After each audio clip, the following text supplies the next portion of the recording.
Welcome to Ask Historians Aloud. In this special episode series, we'll be bringing you curated audio content. This series features questions and answers from our subreddit, provided by our amazing Flair panel.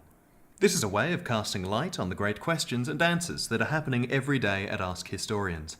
To learn more, or for even more content, follow us on Facebook and Twitter. Please also check out the Patreon, which goes towards supporting this endeavour. An answer to the question, in the late 19th century, what was a sports corset? Technically, there weren't corsets known as sports corsets until the 20th century. In the 19th, it was more common for advertisements and magazines to talk about summer corsets, made of a lightweight but non-stretchy material, often some kind of mesh, or just strips of twill tape. They also talked about bicycling corsets, riding corsets, and so on. For example, in this editorial piece from Table Talk in 1896, perhaps the most ingenious of these special-purpose corsets is the one made for the athletic girl. It is a girdle-shaped, elastic affair, hooking in front under loops that lace for tightening or loosening purposes, and is ideally comfortable for outdoor sports. For the horsewoman, the only corset recommended is short over the hips, ending in a wide elastic band. For the saddle, this style is pronounced exceptional.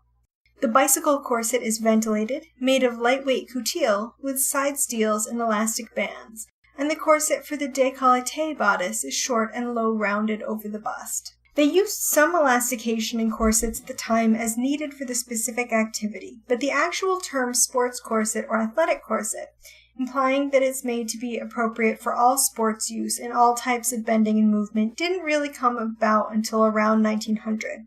Ferris's athletic corset waist is the first I'm aware of.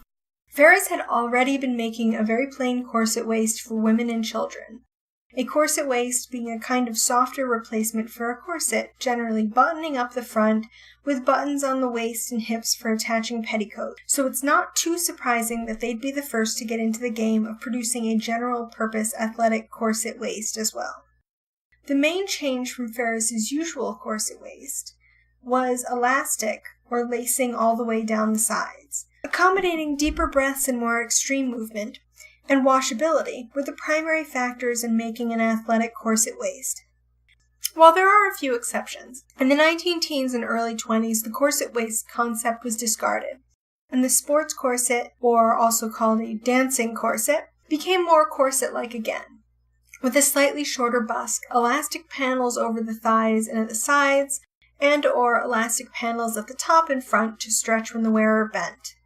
During the 1920s, as elastic became a bigger part of corsets and girdles, you see more corsets advertised as being good for sports, rather than being specifically for sports.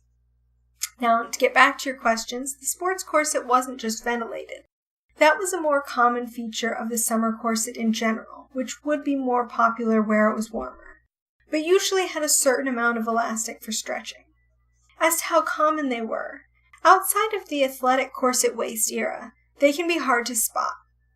A corset in a museum might look like any other but have elastic panels down the front, or to have a short bust with buttons over it, or elastic panels over the thighs.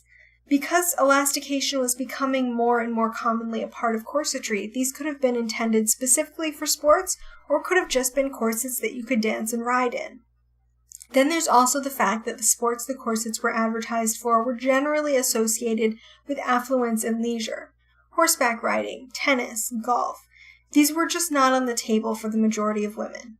So I don't think they can be described as common, but probably any woman who was able to do those things had a corset that was intended to be worn while doing them. You've been listening to the Ask Historians podcast. Please support us at patreon.com/askhistorians. Find more history like this by following us on Twitter and Facebook, and by visiting us at askhistorians.reddit.com and ask hundreds of historians and enthusiasts anything you want to know about history.